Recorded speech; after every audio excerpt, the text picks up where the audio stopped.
This is round 9 of Mansions of Madness. And it's probably sort of the final round. I mean, not strictly speaking, but Carson here has the evidence that we need to convict this mansion of occult crimes, and he is 1, 2, 3 spaces away from the front door. He is stunned right now, so he can only take one action. So he can only get down to the lobby. He can't, or the entryway, whatever it's called. He can't get out the door. So we'll probably tack on a really quick round at the end. That is, unless horrible things happen elsewhere. I don't see that happening, and in fact, for good measure, the first turn of the first investigator round is going to be Carson. He goes 1, 2. So he is down in the lobby, moments away from the front door. He's right there. In fact, do I have a search token or whatever it's called? No, I don't. Here's an explore token. That's the front door. So when he gets to the front door, the game is over. But he can't get to the front door because he was stunned. At the end of his turn, he loses the stunned card. He's still just standing dumbly in front of the front door. Okay, so next up, I'm going to go for Charlie. Charlie is going to try to finish off William Vanderbilt. At this point, it's more a matter of just being vindictive. Vanderbilt has just 1 wound left. He's 9 out of 10. So I'm just going to attack him. I have a bladed weapon, the knife. It only does 1 damage. Your opponent catches your wrist. Your blade stopped mere inches from its flesh. You struggle to press the blade home. Strength 2. Oh, that's the worst. It's the greatest for Rita. But for Charlie, that's 3 dice. But we'll see what happens. 1 success, that's not enough to do this, I don't think. No. If you fail, your muscles quickly give way and you don't strike. Okay. Well, we're going to just do the same thing again. That's what we do in these kinds of games. You just keep hitting at the same thing. As you approach, your foe lashes out at you. You sidestep the strike and slash at the outstretched limb. Agility of 2. His agility is even worse than his strength. If you pass, your enemy cries out in pain. Yeah, okay, so agility 2 is what we're aiming for. So that's just the 2 dice. Which, superstitious, we'll just use different dice. That'll solve this problem. See, I told you. Superstition works when it comes to dice. Except when it doesn't. But this time it did. If you pass, your enemy cries out in pain and surprise. The monster suffers damage equal to your weapon's damage and your test results, but it doesn't matter because the weapon damage removes Vanderbilt from the board. I mean, that's kind of a big deal. I mean, Vanderbilt is now vanquished. Like, that's good riddance. That's the guy who caused this entire problem in the first place. So that's gratifying. It doesn't help us win. Although, it does minimize what we're going to have to deal with during horror checks and the mythos phase, so it is a good thing. Now, Rita, I think what she really needs to do is to get into other rooms. That's her motivation right now, is to set fire to as much of this house as possible. If she has fire tokens in 6 or more rooms before Carson gets out of the house, she wins. Because she has the insane condition, and that's her win condition. It doesn't look like that's going to happen, but that's what she's going to try for. In order to get that done, she needs to evade these monsters. She obviously doesn't know that the game is almost over. I think she needs to try to evade. I don't see her attacking these monsters. I think she just needs to go spread the fire. Now, I believe that these monsters take damage for starting a round in fire. So that's kind of nice, but not that big of a deal. We're going to do an evade check. For one of them, the deep one lunges at you with its mouth like a shark. As you twist away, suffer 2 damage, but agility plus 1 negates. Her agility is 4, so she'll be rolling 5 dice. And she's hoping for 2 successes.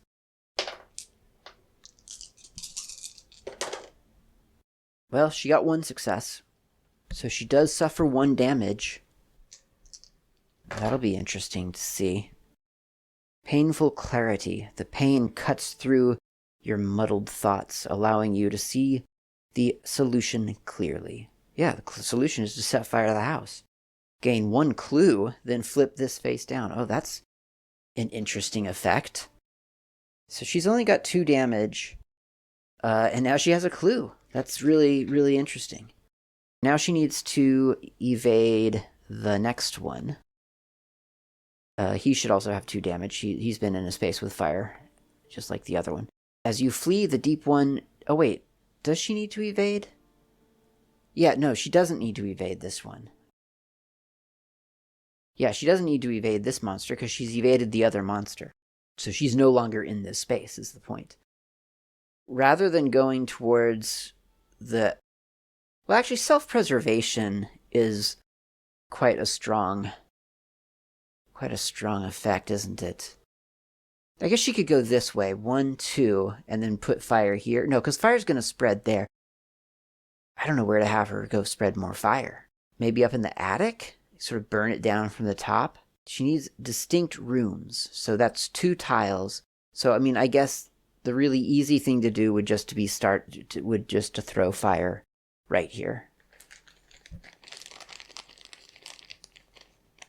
I don't want to overthink this too much because I know the player knows that in just a moment, we're all going to be, the game's over. Okay, so that was Charlie, Carson, Rita. Here's Mean. She goes 2 spaces. She's out the door. So she's off the board. She's gone. And now I believe it is the Mythos phase.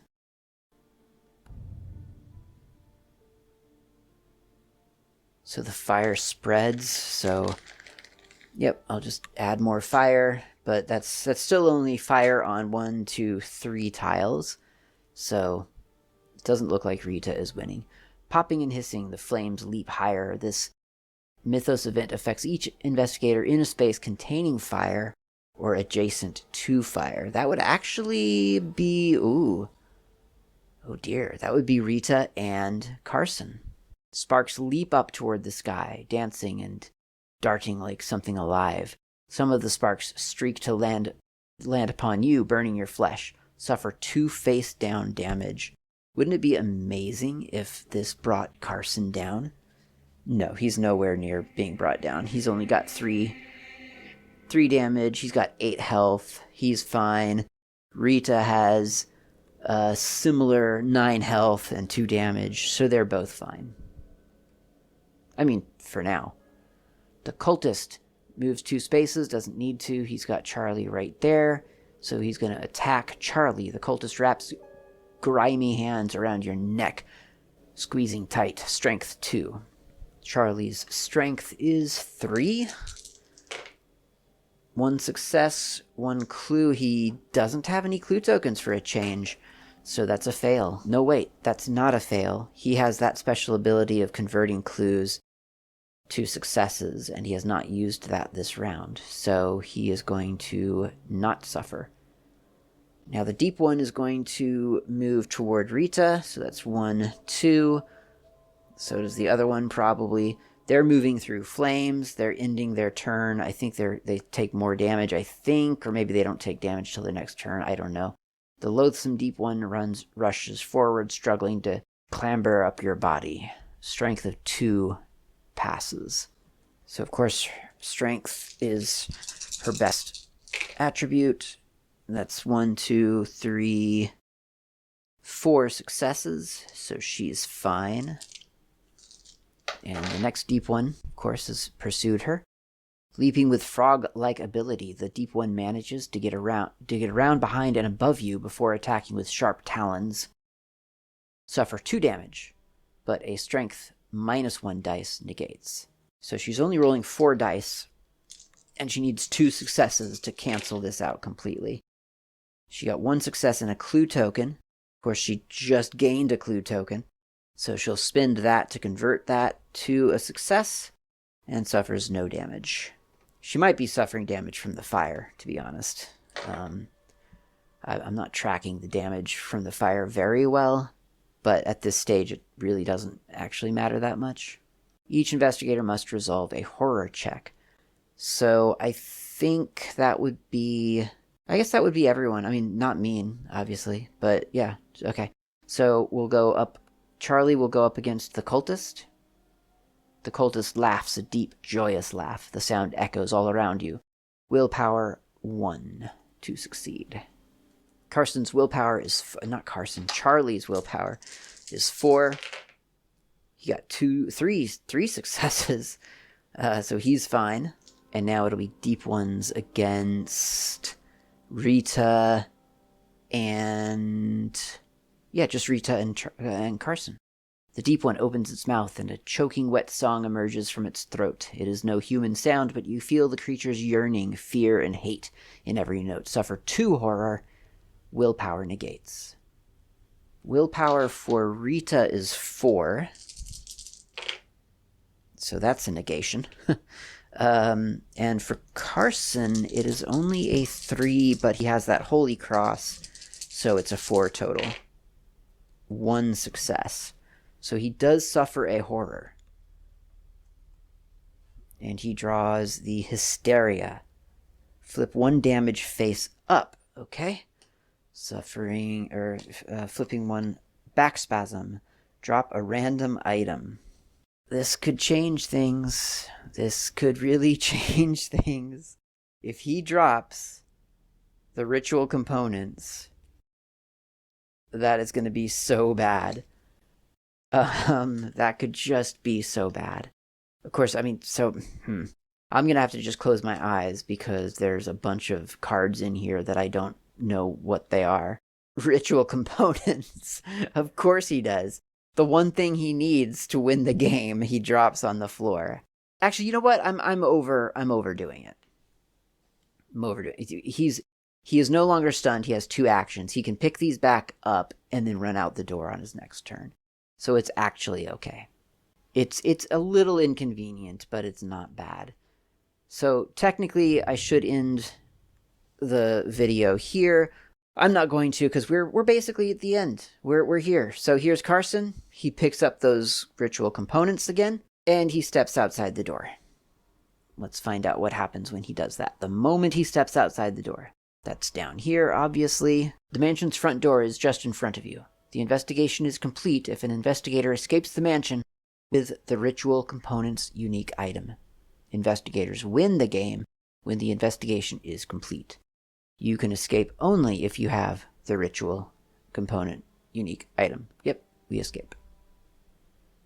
You throw open the door and flee into the night, carrying the proof of Vanderbilt's heinous crimes with you. The investigation is complete. Each investigator wins the game unless an effect, such as the insane condition, states otherwise. And yes, Rita does not win. You burst through the front door of the mansion and run for your vehicle, desperately clutching the components from the ritual site. Incontrovertible evidence of the cult and proof of their connection to the disappearances. Your vehicle sputters and slides as you accelerate down the uneven drive. If you can make it to the police department alive, the cult will surely be destroyed. You smash through the gates at the end of the drive and careen into the road, leaving the Vanderbilt estate far behind you. The end. That is Mansions of Madness, Cycle of Eternity. Scraped by, probably got some rules wrong. Things that I've read one way in my home games, I'm starting to question now. I mean, heck, even Charlie's ability, while within range of a person, I'm starting to question, is that a person token? Or is that a person as in an NPC? Or is it a person as in NPC token or player character? I don't know anymore. I'm questioning everything. I've learned things like moving. You can interrupt your movement. That's really useful to know. So there's a lot of things that I've learned from this playthrough. Another great playthrough is Black Belt Gaming. That's the playthrough I originally saw that sold me on Mansions of Madness. After seeing that, I purchased the game for myself because I just loved his playthrough so much. And he's done 2 playthroughs now, so check that out as well. It's a really fun game with lots of atmosphere, as you can probably tell. Next time, I think I'll tackle, I don't know, maybe the next scenario in difficulty, or maybe some other scenario that catches my eye. Maybe one from the expansion to get some different tiles out. We'll see what happens. Thanks for watching.